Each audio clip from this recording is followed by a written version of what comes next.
क्या सच में एक पिता अपनी ही बेटी की जिंदगी का सबसे बड़ा राज छुपा सकता है? क्या एक वायरल वीडियो किसी की पूरी इज्जत, करियर और मानसिक संतुलन को खत्म कर सकता है? और क्या एक साध्वी की अचानक हुई मौत सिर्फ बीमारी का नतीजा थी, या फिर इसके पीछे छिपी है एक ऐसी साजिश जिसने इंसानियत को हिलाकर रख दिया? आज की कहानी है साध्वी प्रेम बाईसे की रहस्यमयी मौत की। एक ऐसी मौत जिसने सोशल मीडिया से लेकर सियासत तक हर जगह सवाल खड़े कर दिए। लेकिन आगे बढ़ने से पहले आपसे एक छोटी सी रिक्वेस्ट, अगर आप सच में चाहते हैं कि ऐसे मामलों की सच्चाई ज्यादा से ज्यादा लोगों तक पहुंचे, तो इस वीडियो को अभी लाइक कर दीजिए, चैनल को सब्सक्राइब कर लीजिए और बेल आइकन जरूर दबाइए, क्योंकि यहां हम सिर्फ खबर नहीं, उसके पीछे छिपे सवाल भी उठाते हैं। अब बात करते हैं उस कहानी की जो शुरू होती है जनवरी 2021 से राजस्थान के एक आश्रम से, जहां साध्वी प्रेम बाईसा आध्यात्मिक प्रवचन और धार्मिक कार्यक्रमों के कारण जानी जाती थीं। उसी आश्रम के अंदर लगे सीसीटीवी कैमरों में एक रात का वीडियो रिकॉर्ड हुआ। उस समय किसी ने नहीं सोचा था कि यही वीडियो आने वाले सालों में उनकी जिंदगी की सबसे बड़ी मुसीबत बन जाएगा। साल 2022 की शुरुआत में आश्रम से जुड़े कुछ पूर्व कर्मचारियों के हाथ ये सीसीटीवी फुटेज लग गई। आरोप है कि इसके बाद साध्वी प्रेम बाईसा को ब्लैकमेल किया जाने लगा। उनसे 20 लाख रुपए की मांग की गई और धमकी दी गई कि अगर पैसे नहीं दिए गए तो ये वीडियो सोशल मीडिया पर वायरल कर दिया जाएगा। लगातार मिल रही धमकियों से परेशान होकर 29 जुलाई 2022 को उन्होंने जोधपुर के बोरानाड़ा थाने में एफआईआर दर्ज करवाई। पुलिस ने जबरन वसूली का केस दर्ज किया, कुछ लोगों को गिरफ्तार भी किया गया, लेकिन कुछ ही समय में वे जमानत पर बाहर आ गए। मामला धीरे धीरे शांत होता दिखा, लेकिन असली झटका अभी बाकी था। 13 जुलाई 2025 को वही पुराना सीसीटीवी वीडियो अचानक सोशल मीडिया पर वायरल हो गया। वीडियो में साध्वी प्रेम बाईसा एक कमरे में दिखाई देती हैं। तभी भगवा वस्त्र पहने एक व्यक्ति कमरे में आता है। दोनों के बीच नजदीकी का एक दृश्य दिखता है जिसे लेकर इंटरनेट पर तूफान मच गया।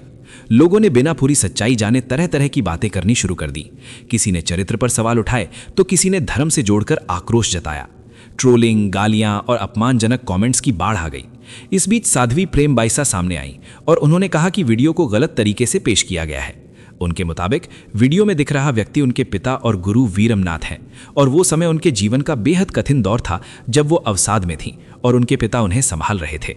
लेकिन ये सफाई भी लोगों के गुस्से को शांत नहीं कर सकी, बल्कि विवाद और बढ़ गया। कुछ लोगों का कहना था कि वीडियो का आखिरी हिस्सा पिता पुत्री के रिश्ते जैसा नहीं लग रहा। वहीं उनके समर्थकों का कहना था कि एक एडिटेड वीडियो के आधार पर किसी की पूरी जिंदगी को जज करना गलत है। इसी विवाद के बीच 16 जुलाई 2025 को एक और एफआईआर दर्ज हुई, जिसमें वीडियो वायरल करने और ब्लैकमेल की धाराएं जोड़ी गई। एक आरोपी ने पुलिस के सामने कबूल किया कि बदनामी फैलाने के लिए वीडियो वायरल किया गया था, लेकिन कुछ समय बाद वो भी जमानत पर रिहा हो गया। उधर साध्वी प्रेम बाईसा की छवि, काम और मानसिक स्थिति पर गहरा असर पड़ने लगा। कार्यक्रम रद्द होने लगे, सामाजिक दबाव बढ़ता गया। कहा जाता है कि उन्होंने कई बड़े संतों से बात की और खुद को निर्दोष साबित करने की कोशिश की, लेकिन बदनामी का दाग पीछा नहीं छोड़ रहा था। फिर आता है 28 जनवरी 2026 का दिन, जो इस कहानी को रहस्य से भर देता है। उस दिन आश्रम में साध्वी प्रेम बाईसा को सर्दी, जुकाम और बुखार था। उनके पिता वीरमनाथ ने उन्हें अस्पताल ले जाने के बजाय घर पर ही इंजेक्शन लगवाने का फैसला किया। एक कंपाउंडर देवी सिंह को बुलाया गया। आरोप है कि इंजेक्शन लगते ही उनकी हालत बिगड़ने लगी। सांस लेने में दिक्कत, हाथ पैर ठंडे पड़ना और शरीर का रंग नीला पड़ना जैसे लक्षण दिखे।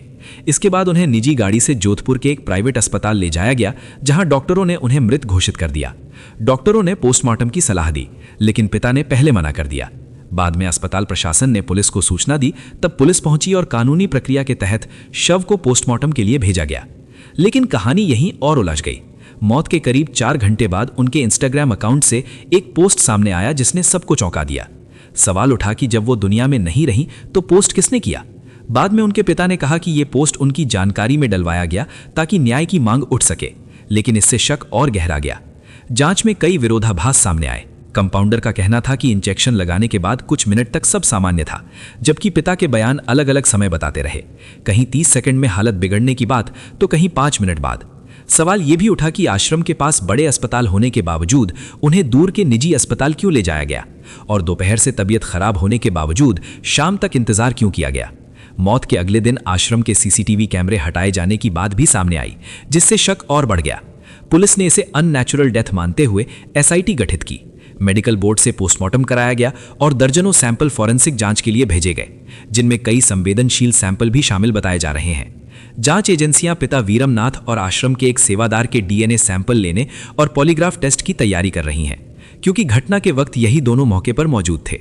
सोशल मीडिया पर इस केस को लेकर अलग अलग थ्योरी चल रही हैं। कोई इसे ब्लैकमेल और बदनामी से टूटी मानसिक हालत का मामला बता रहा है, तो कोई मेडिकल लापरवाही की बात कर रहा है। कुछ लोग साजिश की आशंका जता रहे हैं, तो कुछ कहते हैं कि सच्चाई शायद उतनी सीधी नहीं जितनी दिख रही है। पुलिस अधिकारियों का कहना है कि सभी पहलुओं पर जांच हो रही है और फॉरेंसिक रिपोर्ट के बाद ही असली तस्वीर साफ होगी। फिलहाल एक बात तय है कि एक वायरल वीडियो से शुरू हुआ विवाद एक साध्वी की रहस्यमयी मौत तक पहुंच चुका है और सच अब भी परतों के पीछे छिपा है। क्या यह सिर्फ संयोगों की एक दुखद श्रृंखला है या फिर किसी ने बहुत सोच समझकर एक कहानी रची है? ये सवाल आज भी खड़ा है और जब तक जांच पूरी नहीं होती तब तक ये मामला रहस्य बना रहेगा। आखिर सच क्या है, किसने क्या छुपाया और न्याय किसे मिलेगा, ये आने वाला वक्त ही बताएगा। लेकिन आपकी क्या राय है? क्या आपको लगता है कि ये मामला सिर्फ मेडिकल इमरजेंसी था या फिर इसके पीछे कोई गहरी साजिश हो सकती है? अपनी सोच जरूर शेयर करें, क्योंकि कई बार जनता की आवाज ही सच को सामने लाने की ताकत बनती है।